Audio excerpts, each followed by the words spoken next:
Hi, I'm Michael Killen, and Palo Alto is a city that many other cities in Silicon Valley look for leadership. On this show, I have invited an American journalist who's well known throughout Silicon Valley for her publications. She writes a blog for Online Palo Alto, and she's written many columns. She is Diana Diamond, and she is going to interview Pat Burt, who has been a mayor and councilman for Palo Alto, and he is running for councilman again. What Diana is going to do is ask him about some of the big decisions the new council is going to make to help assure that Palo Alto remains a leader, all the businesses and all the people benefit. Diana, would you take over, please? No, thank you very much. Thank you for your introduction. I appreciated that. And Pat, let me turn to you. We've known each other for a while and professionally. And so I first want to know why you are running for council again. And then I wanted to ask you about coronavirus. But first, why are you running for council again? I can speculate two things. You just love to go to the Monday night meetings that last 6 or 7 hours, where you sit in the chair all night and don't move, and it's just in your blood. Or you think that there are problems in Palo Alto that need to be solved.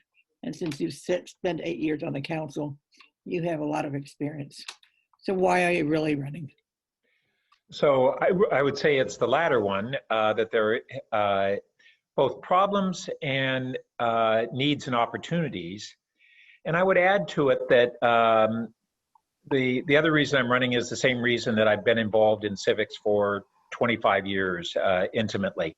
And that is that local government is the form of government closest to the community where people have the opportunity to have an impact, and where the community is most affected in their daily lives by what the city does and the services provided by the city. And in this emergency that we're in, I think that's become more apparent. Many of the things that we took for granted, we now realize are vital services by the city, and that how they're provided is critical to us. Okay, thank you. Can you give me a little bit of your background? Other than your civic duties. Yeah, so I was raised in Santa Clara Valley. Both my parents were teachers. We lived primarily in Sunnyvale, went to school in Cupertino and Sunnyvale, and really grew up with a sense of this region. When I came back from university in Santa Barbara, co-founded a first business and led to a second one in high-tech manufacturing, and ran that for close to 30 years, where we were leaders in not only our technology, but we ended up becoming leaders in sustainable manufacturing, so environmentally conscious manufacturing. And I ended up spending over 20 years at a variety of levels on environmental policy. And so that was my background until we started having kids in the early 90s. And I got pulled into a newly formed neighborhood group that was the backbone of what became the South of Forest Area Plan, the coordinated area plan for what was Palo Alto Medical Foundation site. And it became a very comprehensive planning program. And you were a very busy man. Coronavirus is probably one of our biggest problems in the nation, if not the whole world.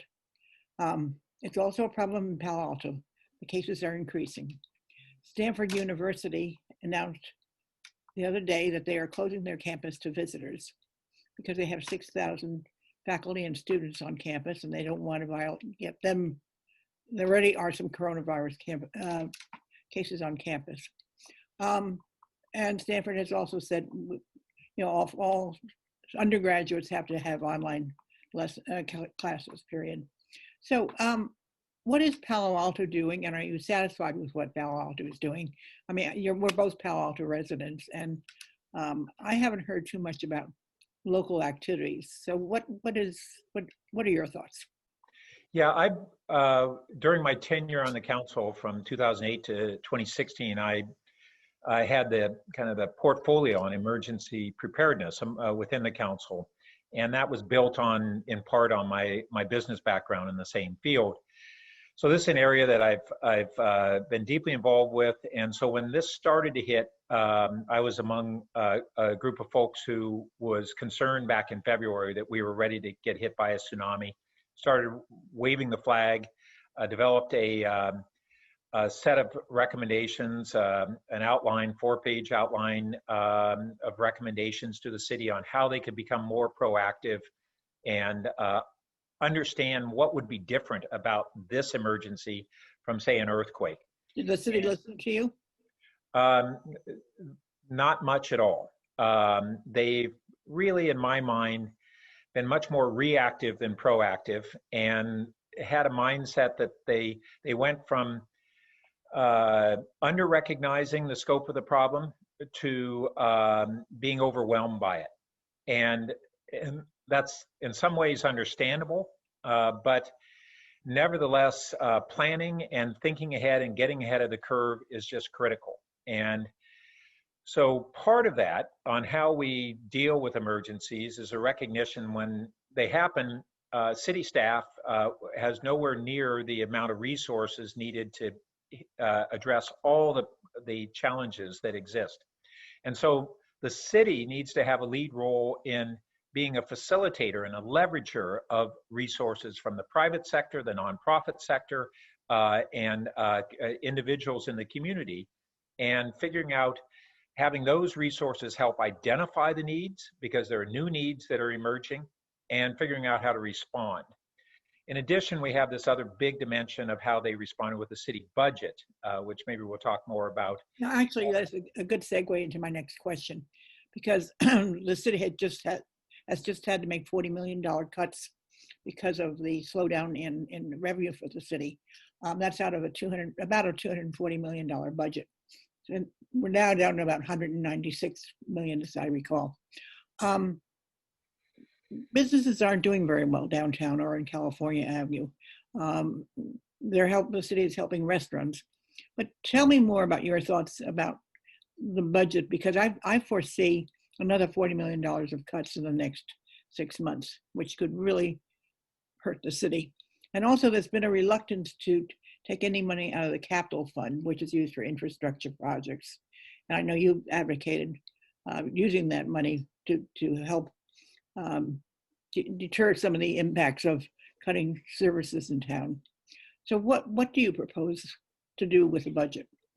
Yeah, so this capital fund this year, we have an all-time record capital fund of $177 million. Over half of that is the new public safety building. But in addition to the regular general fund budget. That's right. Okay. And it's twice the size of our previous record year. And I was instrumental in creating this. We had, for decades, the city had a huge backlog of needs to invest in infrastructure, capital projects, including new fire stations and public safety building and others. What we did was we adopted recommendations I made. We incentivized hotel construction over a decade. We marketed that, and we twice increased the hotel tax, and then we dedicated those funds to the infrastructure budget. This year, what happened was that the biggest crash was in the hotel revenue. And what the city staff recommended and the council narrowly went along with was, rather than even modestly scaling back the infrastructure fund, they had $41 million deficit. They cut $39 million from services and $2 million from this record-setting capital budget. What was behind that? I think it was a misguided set of priorities. When we have an emergency, we need to put people first. And that includes even our small businesses and that serve our community and are part of our community.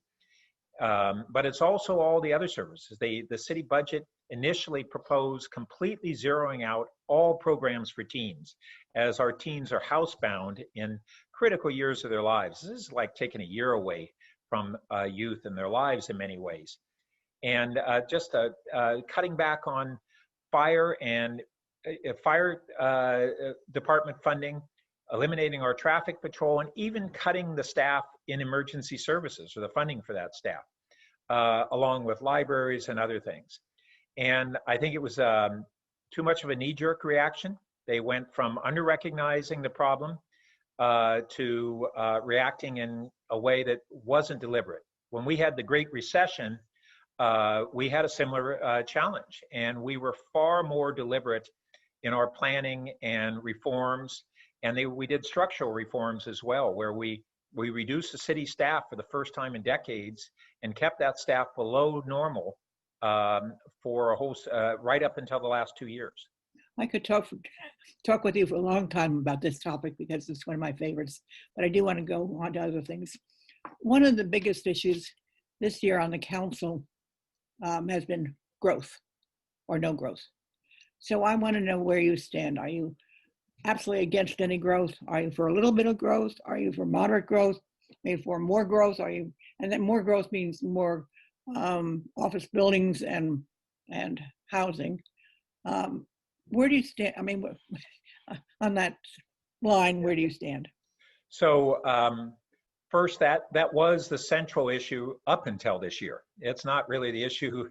We're in a real transformation where we don't know what the future is going to be with all of the work at home trends and other changes to public transit and otherwise. So I have for a long while been someone who has been an advocate for sustainable growth. I was actually vice chair of Sustainable San Mateo County. So these aren't empty words for me. This is a guiding vision. And what that means is that we evolve and grow in a way that doesn't deprive future generations of comparable opportunities and qualities of opportunities socially, economically, environmentally as what we have. To me, that has meant that our office growth in Palo Alto has far exceeded our housing for a long while. There are some who think that the solution to that is continue unrestrained office growth and somehow work and hope to have massive housing growth to keep up with that massive office growth. We reversed that trend starting in 2015, and we've restrained the demand side. And I'm supportive of now increasing the housing growth in a balanced way, meaning the really three different categories of housing. The market rate housing for high income, everything that the market produces is high-end housing. Workforce housing for nurses, teachers, all those kinds of moderate income workers, and low income housing that really has to be significantly subsidized. If we're going to have a balanced community, we have to have housing in all three of those categories. And then to do that in well-designed, appropriate locations with mitigations. How about affordable housing? I mean, housing for the indigent. Do you favor that at all? Yeah. So we have more than 15 years ago, we developed the Opportunity Center.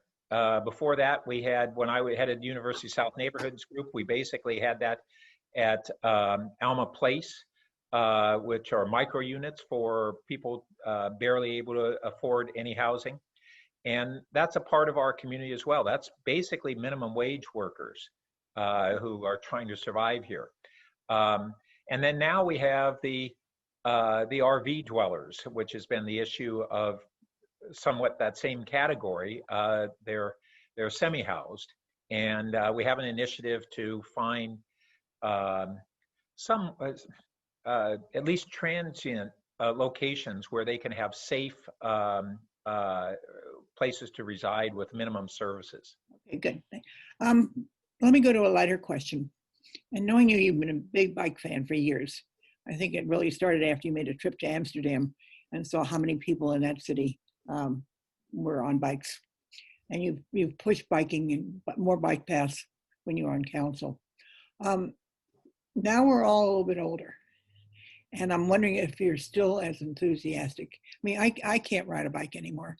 And a lot of my friends can't either.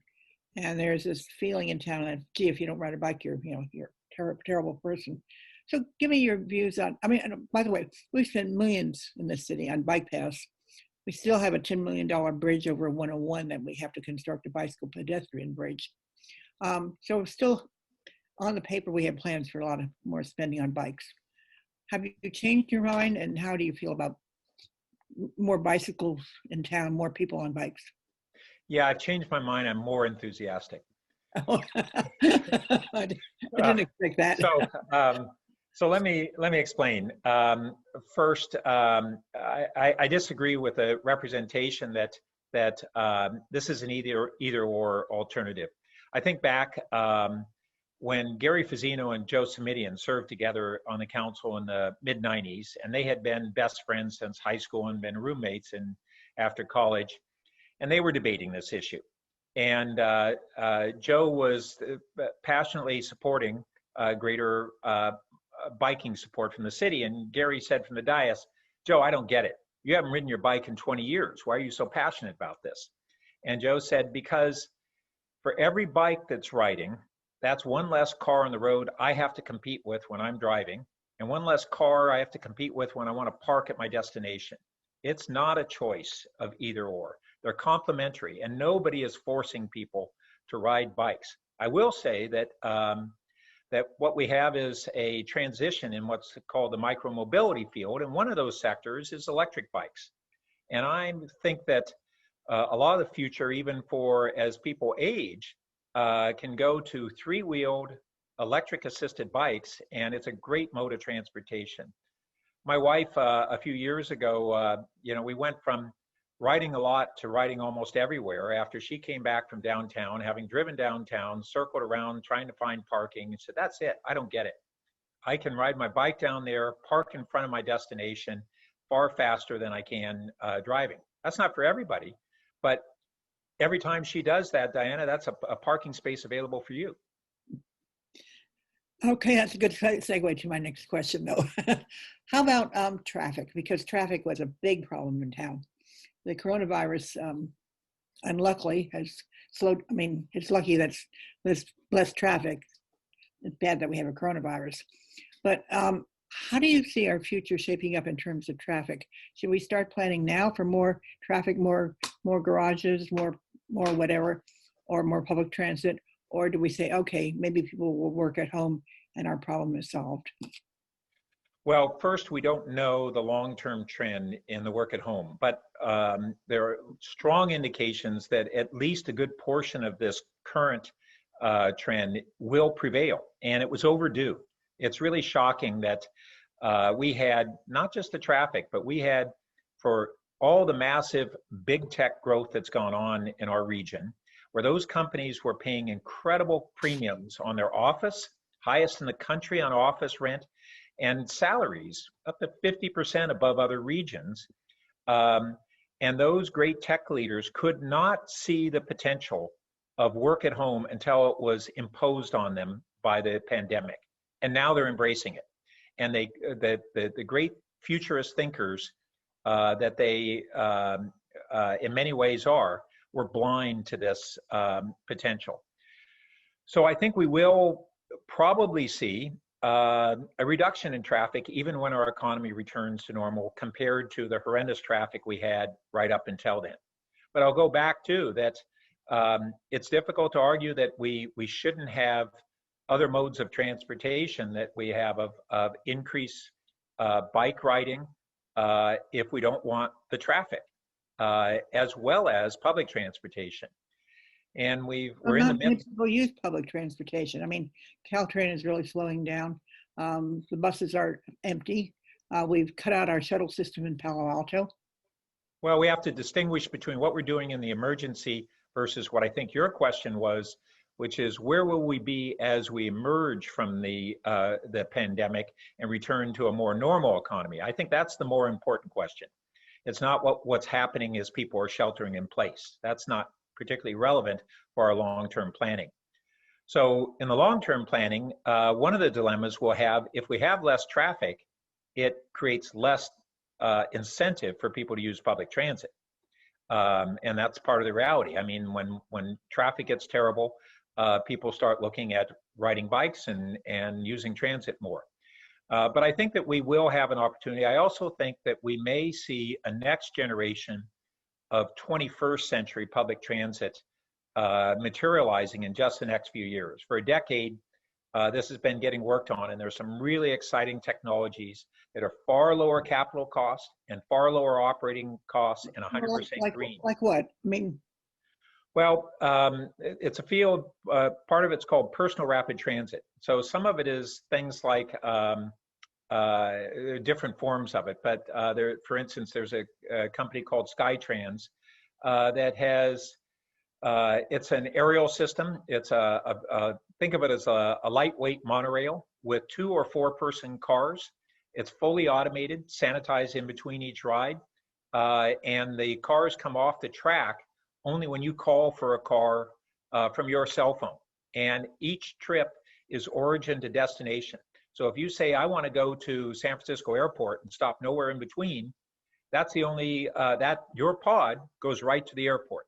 And it'll go up to 100 miles an hour at a capital cost about 20% of what light rail costs, which is a clunky system, and no operating costs. There's no drivers that you have to pay. So these are exciting technologies, and they're on the cusp. People aren't fully aware of them, but there's a whole spectrum of those technologies. okay. You've been on the council a long time, and you know how it works. And right now it seems to be not working very well. It takes a long time to get things done. It used to be called the Palo Alto process, but I think maybe it's a staff that doesn't quite respond to things as quickly as you would in private industry. What are your thoughts on the workings of the city council now, and particularly in light of what I perceive as a slowing down of things to do? So I would say that the issues on the council that I'll talk about have been going on the last several years and not merely pandemic related, but some of it became more exposed as a result of the pandemic. First, I actually think that there are many benefits to what we call the Palo Alto process, but it has to be groomed correctly and used correctly. So the Palo Alto process is also one that in its best form really empowers and engages the community. And not just people ranting, but people sitting down together in stakeholder groups like the SOFA plan, like we have now on the rail crossings and others. And it's the best process when done correctly. Can I interrupt for a minute? Yeah. Keep your thought. Somebody once described the Palo Alto process to me. And it takes so long for Palo Alto to decide because everybody thinks we're such a wise, intelligent town that we can't compromise on anything. There has to be a perfect answer. And so it takes 3 years to find that perfect answer. Okay. Well, there's a bit of truth to that. There's another line that, we're a city of 65,000 people with 70,000 opinions. But when done, so if you just throw out a process like that without any focused on improving that and maximizing that process, yeah, that's what you get. So a process has to be well sculpted. When we talk about these things like the SOFA plan and what we're now doing in the rail crossings, when we design those processes well and we have stakeholders who are representing different groups and perspectives, and they have to get in a room over an extended period of time, become really knowledgeable about the different issues and perspectives rather than just their own perspective, and then problem solve and come up with a consensus. I've been involved with that kind of process in environmental policy and the same thing in the city. And that process can yield great results and capitalize on the intellectual capital of our community rather than resist it. And I think if you don't go through a process like that, that's how we get backlashes in this community. We have a lot of people who believe in the proper power of grassroots democracy. And if you deprive them of that, then we have even greater problems and less progress. Can you talk more about the efficiency of the council as you perceive it? Yeah, I think we have a combination of issues, is the council themselves and the relationship with the current city manager and his role. That's always a delicate balance. The council is the elected body of the people, and they're responsible for setting policies, and they're responsible for overseeing the administration, but not conducting the administration. That's the city manager. And there's always a temptation for the bureaucracy and the leadership of that, the city manager, to want to guide policy. And I'm concerned that what we've had in the last few years is the current city manager succumbs too much to the temptation of wanting to guide the policy, giving too few alternatives to the council, and instead giving the recommendation that the staff has made, and controlling information as a commodity that he controls too much. And a council that is less experienced than our previous councils, and they don't really know how to stand up properly for their rights and responsibilities in representing the electorate. I was talking to one council member who complained that she can't get anything on the agenda unless she gets two other council members to agree with what she wants to put on the agenda. And she said, you know, I'm on the city council, there are only 7 of us, and I'm entitled to have some items that I want on the agenda without getting approval from almost half the council. And I've heard other complaints from city council members saying, well, I don't know what's happening. I don't know why our meeting got called off last week, and why we didn't meet, and why we only have 2 things on the agenda. Do you want to elaborate on that at all? Yeah, well, I've heard those same concerns, and I've advised them that they do have ways that they can work the system. And this is about how to work a legislative process, and to really lead in that process, and hold the city staff and the leadership of the council accountable. That's an understanding of how to make government work effectively. And that's something that I hope that I'm going to be able to help them do more so if I return to the council. I have to interrupt. And Diana, you have been wonderful. I think they're excellent questions. And I'm sure in the near future, I can go on Palo Alto Online, where your column, An Alternative View, appears. And maybe you'll have more questions or comments about what Pat said. I also want to say, Pat, I'm impressed as usual. And I will tell all my friends who live in Palo Alto that they should vote for you, council member. I have 2 more points to make. This is Donald Trump's world. He has created the mess. If you have friends or family members dying from the virus, it's because of his leadership. He contributes to that. And if you're unemployed, he made that happen.